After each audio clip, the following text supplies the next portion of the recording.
Welcome back, everybody. Here are some suggestions and tips for thinking about how to take your final versions of your texture exercises and expand them into a more complete version for the formal design project for texture. So what I've done here is I've taken my final designs, the ones that I had the preferred texture that I liked, as well as the ones that had the color variations. And I'm now thinking about what I might do in terms of some contrasts in terms of the setting. So this particular piece seemed to work fairly well. This was the rhinoceros that I rendered using a really close-up view of the scales of the wing texture of a butterfly. I also played around with the color here in terms of trying to kind of mimic the color pattern that you find on a monarch butterfly wing. So I really ended up with essentially a warm color scheme for the texture of this animal. With, of course, some black thrown in there as well, and highlights and shadows in terms of value. But I thought that the shapes were mostly organic, so I needed to set this against something that was more geometric, and I also wanted to contrast the warm colors with something cool. So I've given you a couple reference photos here of settings that might actually be kind of interesting and weird to place this creature within. The landscape to the left is rendered in entirely hard-edged geometric forms, but with cool colors. So a setting something like that might be kind of interesting as a contrast to this butterfly-winged textured animal. An interior in this very, very cool blue color would really contrast with that yellowy orange that I've created for the monarch wing. So it almost plays on not just a warm cool, but we're getting closer to a true complementary contrast in that blue versus orange. The feathered version of my fox character I thought worked really pretty well.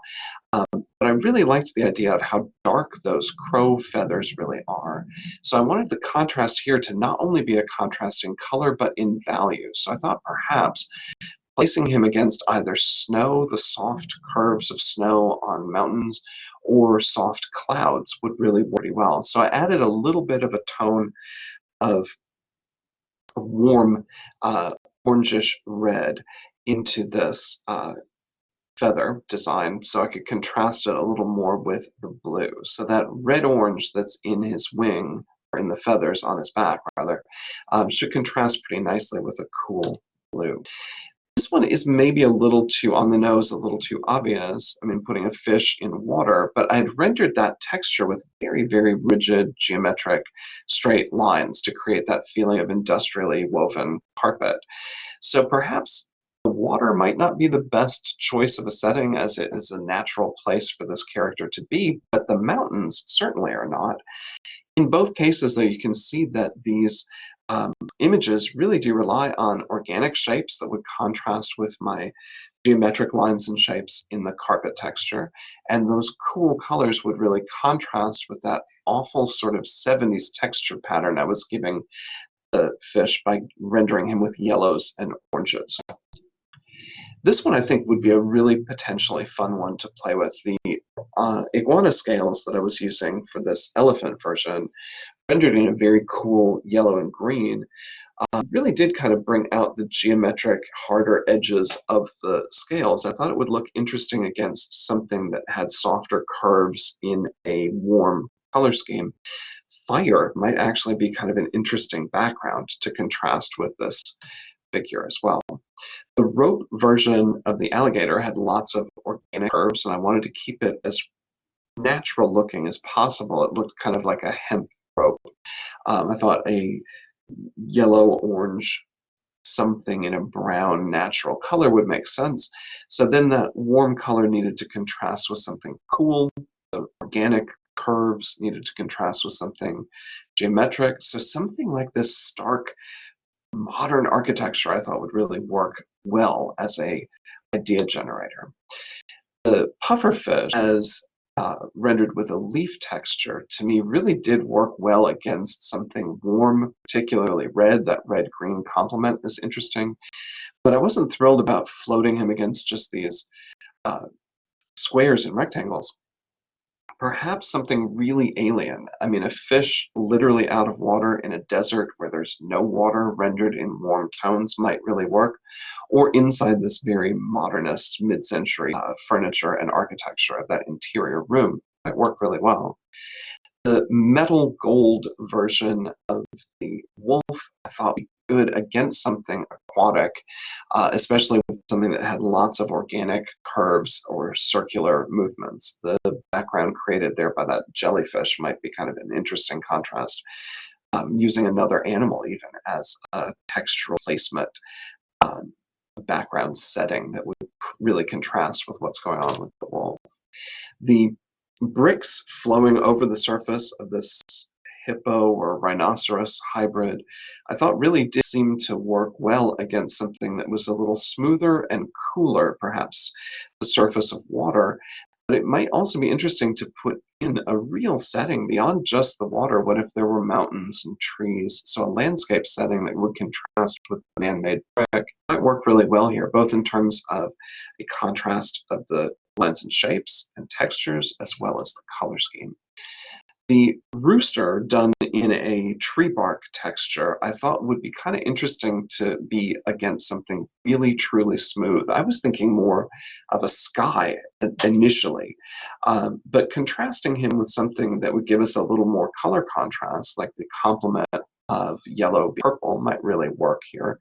And something that I hadn't considered earlier was perhaps a setting that was smooth by virtue of being kind of in a mist or seen from a distance. So a landscape of a mountain in a far distant view would not give us a ton of texture. It would read more as a color that read as a smooth surface against the very rough texture that I was trying to create with the bark. So these are some of the more successful examples of student projects from previous years. I thought I wanted to really emphasize for you two of them that would really showcase how to do this project really successfully. The possum, of course, is a furry creature, and here it's been transformed to have a surface that looks like rapidly cooled lava flow that's cracking through, and we can see through it through the fissures between the cracked rock elements to the flowing magma underneath. So it's very dark in value and very warm in color, and the texture is mostly hard-edged, semi-geometric forms, very much in contrast to the original fur rather.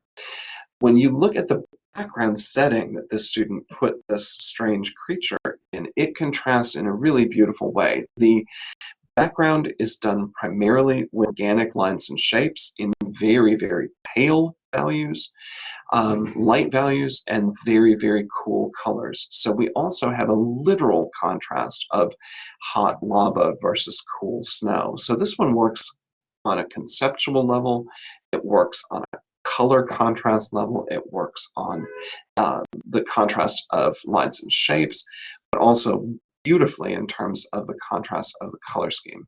This one also works really, really well. This camel cricket has something, if you ever encountered one, you know how hard those exoskeletons are. It's been rendered here to look as though it's incredibly soft. It looks like folds of fabric, pillows and sheets, feathers. It's very, very, very soft. And also rendered in a very strong green color scheme. So the setting that it's in looks like facets of different types of crystals or rock formations, which are rendered in very, very hard geometric planes that are also rendered in very warm colors. And you can notice that there's a real interplay here between the strong green that dominates in the creature and the strong red that dominates in the background surrounding space. So we get a complementary color contrast there. So with the formal design project, what you're really striving for is to take your initial idea that you sketched out in the preliminary exercises, make it more complex, make it more detailed, make it more interesting, but also really delve into making that texture something that's extremely different from what the creature would normally have as its actual texture. And then think about the environment that you are setting this image in, setting this creature in. Make sure that your background foreground setting for the creature contrasts in terms of the types of lines and shapes. If you have more organic curves, which we do here, then you want to set the background to be more geometric. If, as in this example, the edges of your shapes are straight lines, harder edges, more geometric, then we want a softer organic line and shape in the background. You also want to contrast the color scheme. So if you're using primarily warm colors, you want to contrast in the background with cool colors. In this case, the creature was rendered in cool colors. We want to contrast in the background with warm colors. You can get even more mileage out of it, as in this one, if you really lean on making sure that you're playing up that complementary contrast or split complement that we looked at. As always with the value projects, definitely think about the lines and shapes you're using, but think a lot about your use of value. So this piece, the texture project, really brings together a lot of what we've worked on in earlier projects. It brings together the line work, brings together the value work, it's bringing in the color work as well. Really looking forward to see what you create this week. Good luck.